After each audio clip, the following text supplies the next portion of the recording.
Telangana high court ने आज BJP की जानिब से दाखिल करदा रिट दरखास्त को मुस्तरद कर दिया, जिसमें अदालत से ख्वाहिश की गई थी कि वो मुनुगुरु असेंबली हल्के में नए दर्ज किए गए 25,000 राय दहिंदों को गैर कानूनी करार दे।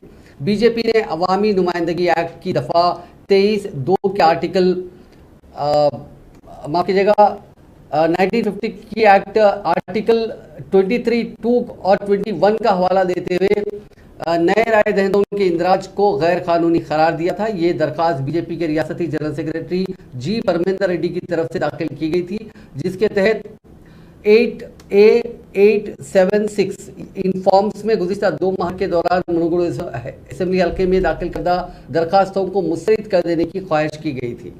चीफ जस्टिस उज्जवल भोयान और जस्टिस सीवी भास्कर रेड्डी पर मुश्तमिल बेंच ने नए राय दहिंदों के इंदराज में कोई गैर मामूली बात नहीं पाई। चुनांचे अदालत ने कहा कि इस रिट पिटीशन पर गौर करते हुए नए अहकाम जारी करने की कोई ज़रूरत नहीं है। इलेक्शन कमीशन की तरफ से पेश होते हुए सीनियर एडवोकेट अविनाश देसाई ने हाईकोर्ट को बताया कि अगस्त और सितंबर के महीने में तकरीबन 25,000 दरखास्तें मौसूल हुई थी, जिसमें से 10,000 दरखास्तों को मुख्तलिफ खामियों की वजह से मुस्तरद कर दिया गया और सिर्फ 14,000 दरखास्तों को कबूल किया गया।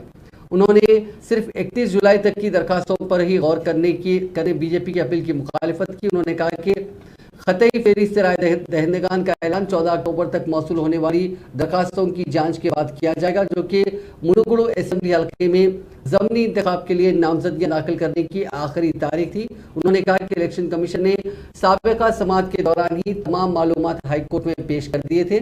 उनका कहना था कि इस साल 5 जनवरी तक मुनुगुरु असेंबली हल्के में 2,27,101 राय दहिंदगान थे। ज़मीनी इंतखाब के पेश नज़र ताज़ा फहरिस्त राय दहिंदगान के मुताबिक हल्के के वोटरों की तादाद 2,41,805 हो गई है।